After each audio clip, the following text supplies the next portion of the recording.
Es decir, ser un generalista de la construcción, que es lo que los arquitectos somos, o éramos, porque cada día menos, yo creo que seguimos siendo muy necesarios. Es decir, hay proyectos, sobre todo fuera de España, donde el número de técnicos y de consejeros y de expertos y de especialistas que intervienen en la construcción es altísimo. Y siempre es bueno y siempre es necesario el que haya uno que conozca un poco de todo y que vea el problema en su globalidad y no solamente una aproximación parcial, entre otras razones para evitar monstruos de la razón que podrían surgir si cada aspecto se optimiza con independencia de los demás, ¿no? Pero también tengo que decir que esa condición o esa posibilidad de cambiar de programas y de pasar de una cosa a otra se va reduciendo a toda velocidad, y que ahora es muy frecuente que en los concursos exijan para las fases de precualificación, exijan experiencia previa en el mismo tipo de edificio, y que si uno no ha hecho un hospital, pues es muy difícil que seguramente tenga la ocasión de hacerlo. Es un proceso que en España va un poco más lento, pero que ya empezó en Estados Unidos hace muchos años, y todos los arquitectos se van especializando en un sector, lo cual tiene sus ventajas sin duda, pero también ciertos inconvenientes. No se debe confundir la parte con el todo. Es decir, yo creo que sí hay arquitectos españoles que tienen mucho prestigio internacional o bastante respeto internacional.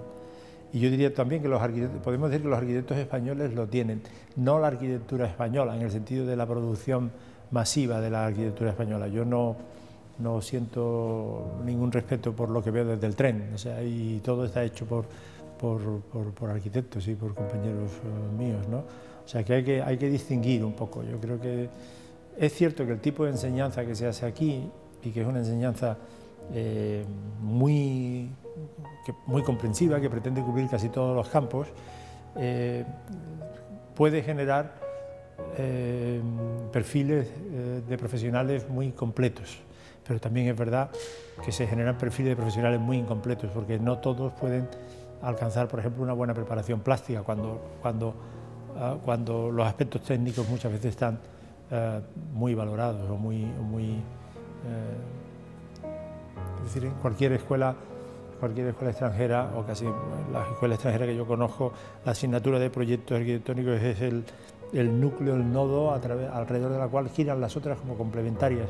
Aquí muchas veces, si uno va a dar clase a una escuela española, pues a lo mejor los alumnos ese día no vienen porque han tenido una práctica la noche antes de no sé qué cosa. Entonces uno ve como... Entonces eso seguramente es un hándicap para el papel de los arquitectos españoles, si no hoy, va a serlo en el futuro. Pues yo creo que el futuro, digamos, tradicional de arquitectos generalistas que un poco lo cubren todo, yo veo difícilmente que ese futuro permanezca. Yo creo que casi inevitablemente, aunque habrá quienes puedan seguir ejerciendo ese papel, yo creo que casi inevitablemente una mayor especialización sería conveniente. No pueden seguir saliendo cada año de las escuelas españolas, no sé cuántos saldrán, si a lo mejor 1.500 o 2.000 nuevos arquitectos, y pensar que va a haber, todos van a poder desempeñar un rol similar. Yo creo que la especialización es imprescindible, y la especialización en muchos más campos de los que tradicionalmente se entienden.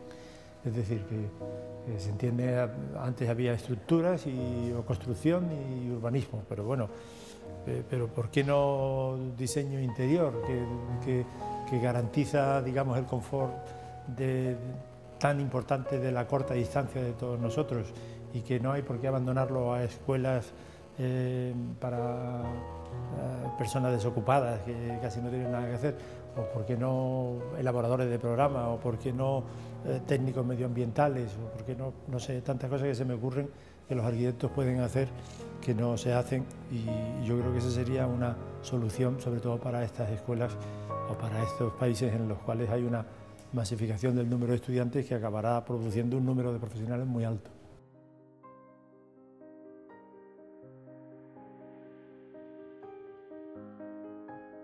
Ha habido todo tipo de complicaciones, pero son de esperar, digamos, en un proyecto de este tipo. Es decir, cuando alguien hace la reforma o el proyecto o la renovación del Museo Nacional, que es materia de todos, pues se puede esperar que todo el mundo opine, que todo el mundo diga lo que tenga que decir, y más en una sociedad como la holandesa, donde prácticamente todo el mundo se considera con el mismo derecho para emitir su opinión y para expresarse, ¿no? Entonces son proyectos donde la controversia está servida y donde el arquitecto tiene que saber que eso va a ocurrir, que no es ninguna sorpresa. Y nosotros hemos vivido esos 10-12 años que llevamos, 12 años ya llevamos envueltos en este proceso. Algún sinsabor hemos tenido, pero también muchas satisfacciones, y al final, pues desde luego, un cierto agradecimiento de que en las obras de reforma del Museo Nacional se deposite la confianza en un arquitecto que ni siquiera es holandés. O sea que en ese aspecto me parece, solamente tengo que decir que estamos muy satisfechos y muy agradecidos al hecho de haber tenido esta oportunidad, a pesar de algún sinsabor, como que sí que decía que habremos tenido, ¿no? Nosotros es la primera vez que afrontamos un problema de este calibre, pero también podría decir que hay muchos precedentes. Es decir, que el Rijksmuseum es uno de los últimos grandes museos nacionales que acomete este tipo de adaptación. Y lleva muchos años acometiéndola, porque antes de nuestro proyecto hubo otros proyectos y otros intentos, lleva mucho tiempo haciéndolo, pero el hecho de que haya habido precedentes, es decir, que hayamos podido ver cómo lo han hecho en el Louvre o tantos otros, pues nos ha servido de ayuda y nos ha servido un poco de...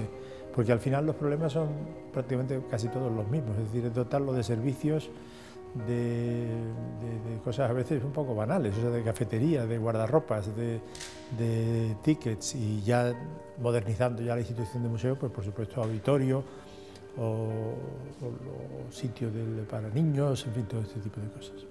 Los estadios son edificios muy especiales, tienen ocupaciones intensas durante periodos de tiempo muy cortos, tienen mucho de máquina, de instrumento, quiero decir, son cosas puestas al servicio del juego y de esa gran afluencia, es decir, todas las cuestiones de visuales, evacuación, emergencia, seguridad, son aspectos que cobran una importancia tremenda. Yo diría que los estadios antes eran cosas más fáciles, digamos, eran edificios más fáciles de hacer, porque ahora se han convertido en estadios, los grandes estadios se han convertido en proyectos, en programas más difíciles, porque tienen muchísimos tipos de usuarios distintos, aunque parezca que no, pero hay desde aquellos que pagan distintos niveles de entradas, a los que tienen palcos, a los que son VIPs, a la prensa, a los deportistas, y son toda una serie de circuitos que no pueden cruzarse y que han complicado mucho últimamente la redacción de un proyecto de estadio, ¿no? Pero que antes no era tan complejo.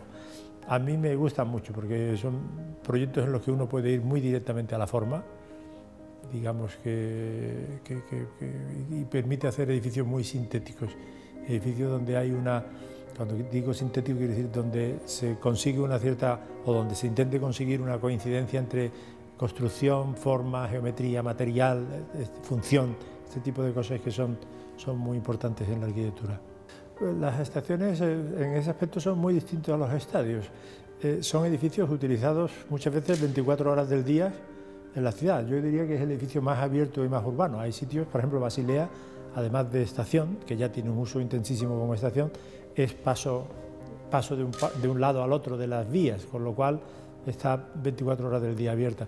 Son edificios de uso muy intenso. Yo tengo que decir, como arquitecto, es muy emocionante utilizar tu propia estación. O sea, es ver las escaleras mecánicas llenas de gente que sube y que baja, es una experiencia intensa y me gusta repetirla. Basilea está terminado ya desde el año 2005 y hemos hecho Basilea, hemos hecho Santa Justa como estaciones de ferrocarril.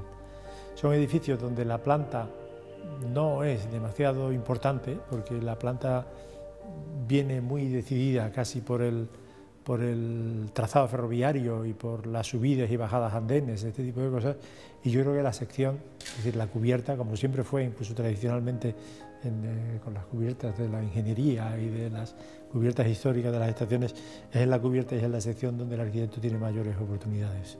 Y Santa Justa supuso para nosotros un cambio de escala importantísimo, y además fue un medio muy duro, porque en aquel entonces las estaciones, con alguna excepción, eran redactados los proyectos por funcionarios del Ministerio de Transportes, es decir, que nos encontramos con un medio punto hostil, diría, ¿no? Porque de recién llegados a un territorio que no consideraban que no era el nuestro.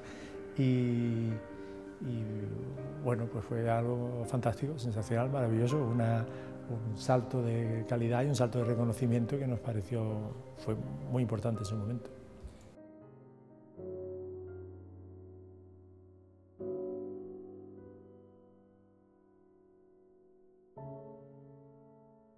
Pues es muy agradable. Vengo de vez en cuando, vengo de vez en cuando. A lo mejor siempre hay algún amigo que me invita a alguna crítica o alguna cosa. De vez en cuando vengo y me resulta muy agradable y además el edificio está estupendo, que es que da gusto verlo después de tantos años. Eso son en mérito de algunos directores que conozco bien. Y da gusto verlo, porque realmente yo la vi muy deteriorada esta escuela. Después de nosotros estudiar ya, todos los pasillos estaban llenos de subdivisiones, bueno, era un desastre. Y ahora verla así tan impoluta me resulta muy satisfactorio. Y a mí, claro, cuando entro me acuerdo de cómo entraba yo cuando tenía muchos menos años.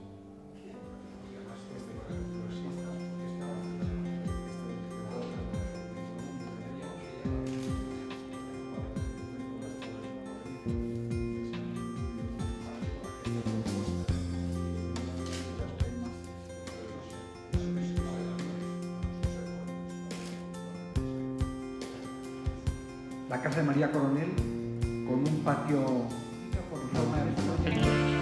tantos otros.